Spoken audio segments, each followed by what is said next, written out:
leave it all behind you. I said, take down everything that stands in your way. Don't stop believing it'll work out again, my friend.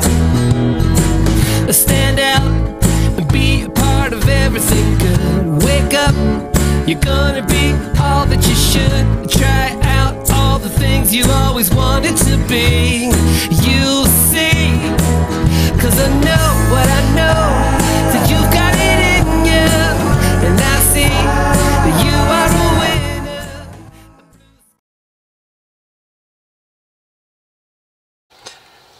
Have you ever been in love? You know, seen the good qualities in the person that you love, and as you come to know them better, you start to sort of notice the bad qualities.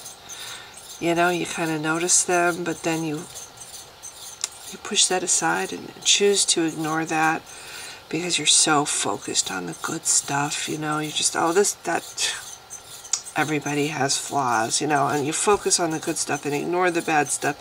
Even if you start getting warnings in your head that maybe the bad stuff are really bad, oh, you know, and then you start making justifications and excuses for the person's behavior, you know, because you want to love them so much. You want to love this person. You've come to love being in love with this person, and nothing, you will not listen to any of your friends' advice, you know, who can see this person for who they are. You don't listen to anything except yourself and your determination to continue to love that person. I wanted to make a video to Christians about that kind of love, because that's what they have. They have that kind of love. They're in love with love. They're in love with their religion. There's an example here, Marissa Alvarez, who writes, "I'm faithful to my God, and there's nothing you can say that will change it." So in other words, you could care less about what is really true.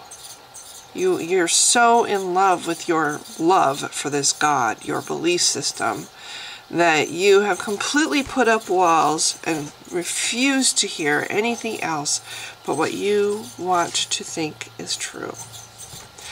How many religions did you try on before you found Christianity? This particular person is, I believe she said she's 15 years old. So in your 15 years of experience, how many other religions did you try? How many other gods did you pray to before you picked this one? Are you choosing the religion that's what the majority of the people in where you live believe? Is that the one that you have chosen after carefully reviewing all the others and trying them out? Or is this just what your parents believe, and their parents, and all your friends, and, you know, what you see everywhere you go? Christianity, Christianity, Christianity. So, oh, it must be true, you know, I don't have to think. This is a nice, handy thing. It's, you know, it's so convenient. It's right there. You don't have to go shopping. You don't have to research. It's just right there. And, you know, you buy into it hook, line, and sinker, and oh, I love my God so much. And it's the one right religion. What are the odds that the thousands upon thousands of religions and cults and gods there have been in existence and that exist still to this day, what are the odds that you would just happen to pick the right one the very first time? The very first pick was the right one. And it just coincidentally happens to be the one that mommy and daddy believe, and that everybody else around you believes, the majority of the people. Oh, and the people who don't believe are bad people. Yeah, they're bad people, because they don't believe the same things. And it's so clear and so evident to you, because everywhere you look it's there, because everywhere you look there's other people who believe the same things you do. No need to look any further. You had the one right truth delivered to you on a silver platter from the moment you were born. Life is so difficult, isn't it? But you were lucky. You found the answer immediately. The answer was handed to you. You didn't even have to do any work. Have you even researched your belief system? Or is that just you hear atheists talking, oh, you push that to the side and you focus on your love for your belief system, your love for what it makes you so happy. So you feel so secure and comforted knowing that no matter where you are, you have your friend with you, giving you strength. And when you die, you're not going to actually be rotting in the ground or turned into ashes. You're going to be reveling in heaven, and there'll be angels fluttering around, and you'll see your loved ones again. All the people that you can't bear the idea that they actually are dead, you'll see again in heaven, and you'll have that mansion you've always wanted, and you'll have a crown, and you'll be special. Isn't that what everybody wants deep down inside? To be special. God made me special. I'm not an animal. I'm special.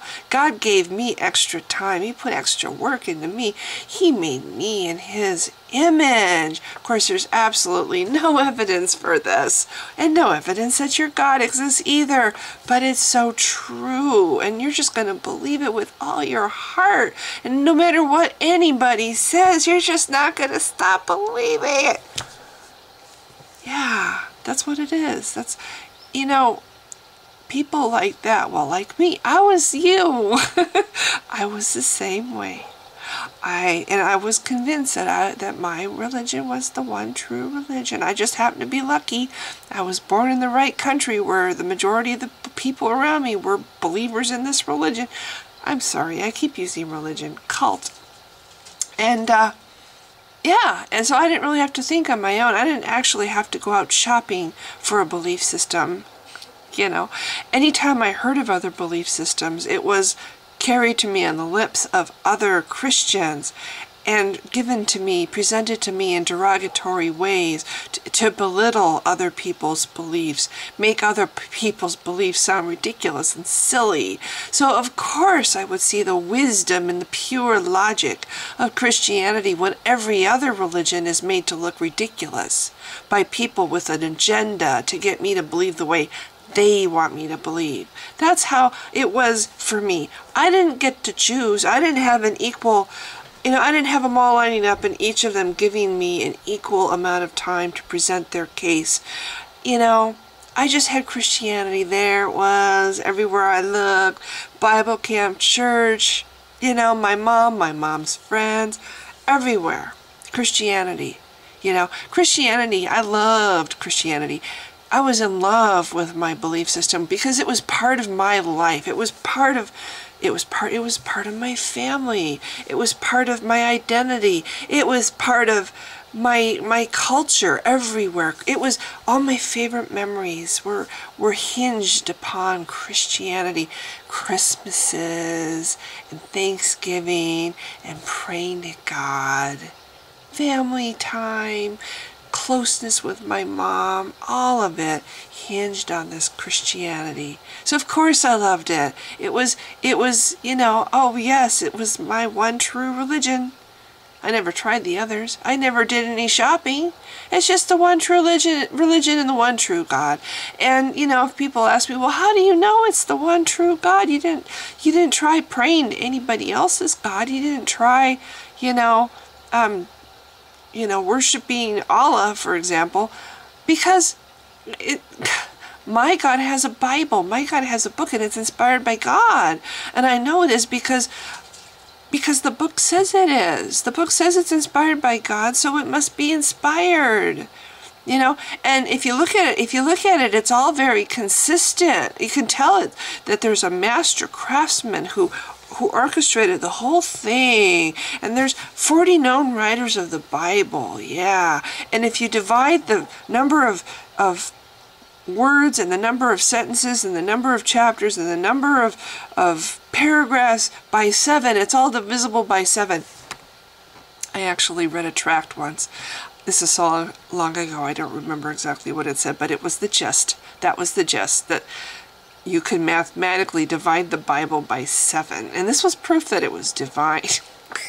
I mean, but this is stuff I believed, Oh, it's so different from all other beliefs because Christianity isn't man reaching out to God. It's God reaching down to man. Really? And what makes people think that other religions aren't the same thing? I mean, you can turn that any which way you want to. Any religion is God reaching at any religion is humans trying to reach toward this divine thing, this divine idea, trying to unravel it, trying to get in touch with it.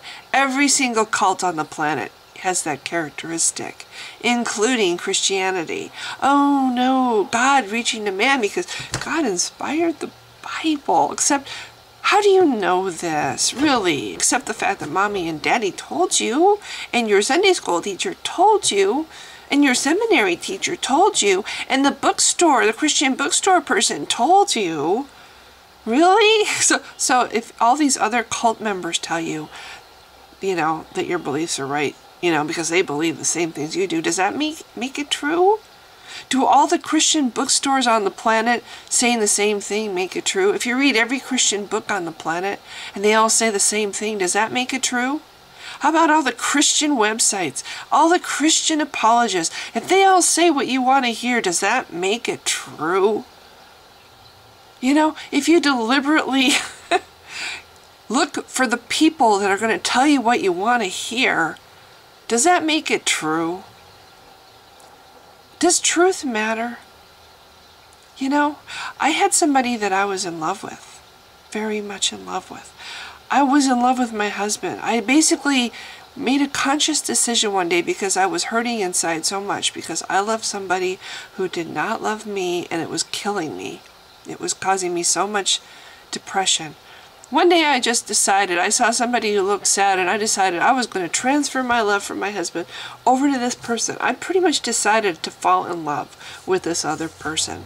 And at first it was just, it wasn't real. I set about trying to make his days, make him happy, cheer him up, do little things to cheer him up, like buy him a drink at a bar. But, after a while it became legitimate. It became real. I started to really care for this person. I started to really love this person. And what happened? He broke up with his girlfriend. I think really he knew he was getting ill, and he was trying to find a way to be cared for. He said to me when he found out that I was in love with him, well, I think it's a really great thing to be loved so much. He said that. But I think inside his little head, his wheels were spinning, and he was thinking, how can I use this? How can I use this? Anyway, so he came to live with me for 3 years, and I helped him through a very deadly illness. I cared for him. I basically gave him rent-free for 3 years. He supplied some food every now and then. And so now he pats himself on the back and tells me, wow, I helped out. I contributed. No, not so much. Didn't clean a single dish. Didn't do any jobs around the house. Let his laundry pile up in my living room. Was rather cold to me at all times, most of the times, unless he wanted money from me. Pretty much a major user. And all this time I kept thinking, oh, he's sick. Oh, he's in this bad mood because he's not feeling well. Oh, I can't even remember all the excuses I came up with for why this person was this way. Because I so badly wanted to cling to this delusion that he cared for me, that he was my friend, and finally, after all this time of caring for him and him not even knowing I existed, suddenly he, coincidentally, right after he found out I was in love with him, suddenly he wants to stay in my house and eat my food and have my company, though he never seemed to actually try to get closer to me in 3 years. And a lot of times I would see and hear contempt on him for me. But I ignored that. Because I have made myself see the good qualities. Yeah, the good qualities. And I kept telling myself justification after justification for why, well, but he's a good person. He's a good person. I tell myself that a million times, and maybe it'll be true. If I work really, really, really, really hard to show him what a good friend I am, maybe he'll start to see it. Maybe he'll start to really like me for real. Yeah, I was pathetic. That's how I looked to my friends. That's how I looked to his friends. And But not to me. I didn't see it. I was blind. I was totally blind. You know, that's how I see Christianity. That's how I see Christians. You are so in love with the idea of love. No matter what you say, no matter what proof you show me, nothing will change my belief that God is real, that my beliefs are the one true belief, that my beliefs are true, that the Bible is divine, that all these things that I claim are true. Nothing you say will deter me from my goal, my path, my chosen path. I didn't shop around for beliefs. I didn't shop around for what God to follow. I didn't shop around. I picked up on what was handed to me since babyhood, and I ran with it. And I believed in it 100%, no questions asked, until one day somebody said to me, "You know it isn't real, right?" Kind of jarred me. That and the friend at work who pointed out some verses in 1 Timothy that I looked at those and I'm like, that clearly comes from a human's brain. That's not from a God. You know, and then you start to research, and then but you know what? The deluded person cannot be talked out of a delusion. They truly cannot. Marissa Alvarez cannot be talked out of this delusion. She's in love with her delusion. She's in love with her illness. You cannot talk a deluded person out of a delusion. The only way a deluded person could ever see that they're deluded is when they do the work themselves, when they get shaken up so much that they do start to doubt. And suddenly they realize that they're not getting any answers from the people that constantly say, "Oh, take it to God. You need to pray more. You need to read your Bible more. Oh, you're stumbling in your walk. Shame on you, you weak-willed girl." You know, when that starts not quite sounding right to you at a time when you really need to have true answers, that's when you start researching. That's when you take the initiative. That's when you say, "You know what? I deserve to know what's really true. I'm putting all this time and energy and effort and hopes and dreams into something. It had better well be true." Don't you think? Isn't that important? Isn't it important to you that your life, your one chance to live on this planet, if you're going to have a belief system, don't you think it should be true? Don't you think it's worth a little time to research it? And I'm not talking about Christian bookstores. Really research it. Read the whole Bible through.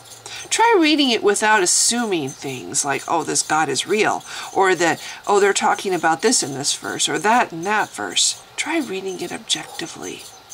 Try reading it like you've never seen it before, and none of these characters are known to you. And then research its origins. Research the origins of this belief system. Compare it to the origins of other belief systems. Try to figure out how other belief systems evolved into this one. Because Christianity didn't just pop into thin air, it evolved from older religions. Learn about your belief system. Learn about it. You know, investigate. You would research your car before you bought a car, wouldn't you? Or a house before you bought a house. Isn't this a little bit more important than that when it concerns your entire... What if you're believing in the wrong God? What if you're following the wrong God? You know, Islam will teach Muslims that, you know, if people don't believe in Allah, they're going to go to some horrible place too. Pretty sure, you know, there's some kind of a damnation for non-believers that don't believe in Allah. You better make sure you're following the right God. Are you sure you are?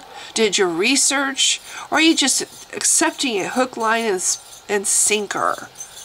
Because you were told this enough times by the right people, and you've been convinced that a book is something more than just a book. So I kind of wanted to make a message to Christians. It harmed me tremendously after 3 years of ignoring the warnings that were going off in my head about this man that was staying with me. I ignored those warnings, and it harmed me a lot. It harmed me. The depression I was dealing with from my failing marriage was compounded so much by what this man did. And it could have been avoided if I had listened to the warnings, if I had done a little research, if I had gotten to know this person first before I just decided to fall in love with him. How much more damage are you doing every year that you spend, that you throw yourself into something, that you don't really completely know because you have these ideas about it? Oh, the Bible is 100% verified by... Question mark? 100% verified, really? It's historically correct. Jesus' existence is a fact. It's been verified historically. Really? And where'd you get that information? Was it a Christian author? Christian article? Apologist? Christian website? I think it's important to have something true. I think if you're going to give time, your precious time in your precious life to something, that it isn't something false like I did to this friend that I thought I had who wasn't. I think I think you're important, and I think your time is important. And it's heartbreaking to find out one day that you have loved something that was false. It is so hard and so detrimental. You don't deserve that. So before you throw yourself into a religion and a belief system and say, nothing will change my belief system, it's so precious to me. Before you do that, for your own sake, make sure it's the right one, make sure it's true, and please don't just, oh, it's true because the right people say so, or because I have a warm, fuzzy feeling, or because this wonderful thing happened to me when I prayed. That proves God. Here's a news flash. Wonderful things happen to people all the time that don't believe in God.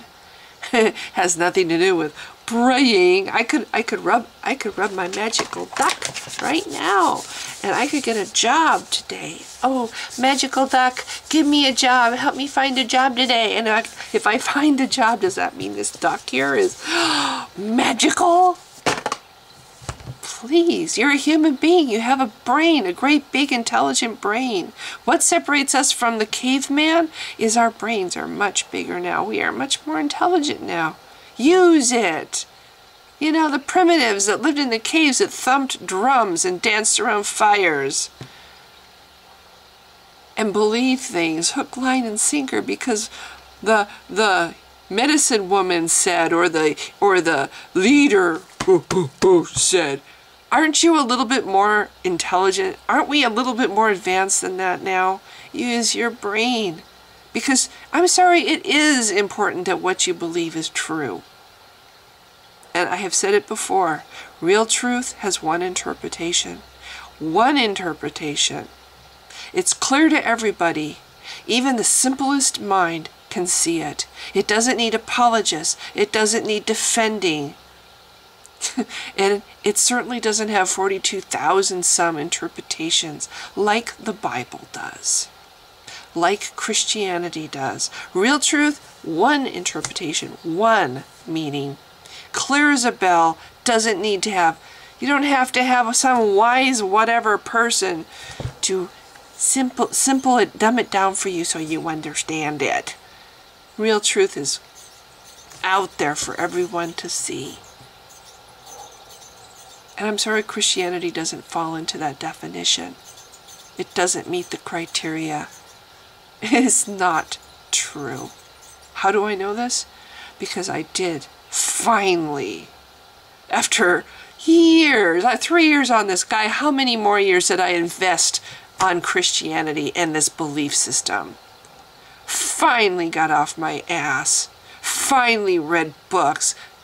These weren't entertaining books either. These were really fucking hard to read. Boring as hell books, mostly. Finally, I read them because I decided that I deserve the truth. I matter enough that I deserve what is really true. I deserve to know what is really true. Even if it's not something I want to hear, even if it's not comforting and soothing and little warm teddy bear I can hold to... Even if it hurts, I'd rather know the truth. No more lies, no more fantasies, no more delusions. Delusions hurt. In the end, they bite you in the ass. Even if it's on your deathbed and you realize on your deathbed, as you're slipping away, there's only darkness. What a way to end your life. The bitter disappointment of slipping into darkness. Long video. I didn't mean it to be this long. I just felt like I saw this comment. Nothing you will say will change me. And it really wrung my heart a little bit. So I wanted to make a message to Christians. You're important. You matter.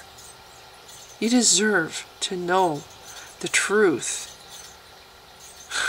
And only you. That's up to you. Only you can make that happen. And want a tip? Don't go looking where you've always looked before. Because that's just you wanting to hear again what you've always wanted to hear. Anyway, if you've been watching, thanks. Bye. I am absolutely convinced that the main source of hatred in the world is religion. And I think it should be religion treated with ridicule and hatred and contempt. Share the same way.